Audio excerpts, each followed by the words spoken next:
মোহাম্মদ ইব্রাহিম খান।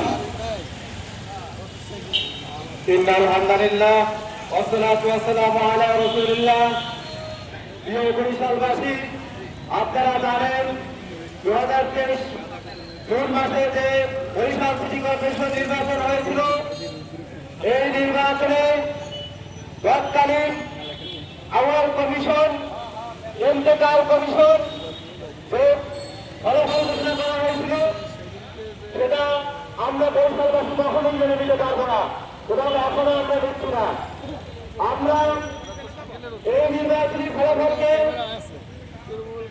আমরা সংশোধন চাই এবং বর্তমানে আমাদের সহায়তা ট্রাইব্যুনাল নির্বাচনী ট্রাইব্যুনালে যে মামলা দায়ের করেছেন, এই মামলার সঠিক বিচার আমরা চাচ্ছি।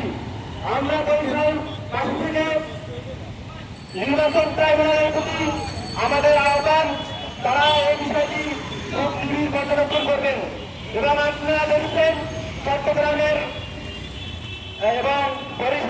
এবং ঢাকার দক্ষিণে যে মেয়ে ঘোষণা করা হয়েছে, তাদের আদালতের মাধ্যমে রায় হয়েছে।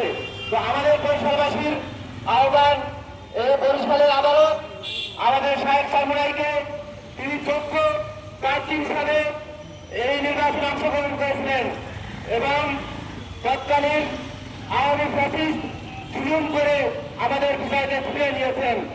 আমরা বরিশাল নির্বাচনী ট্রাইব্যুনালকে আহ্বান জানাই, তারা এই ব্যাপারে আমাদের হাত পাখা প্রার্থীকে বিচার ঘোষণা করবে, এই বলে আমার সংক্ষিপ্ত বক্তব্য শেষ করছে আমার আগে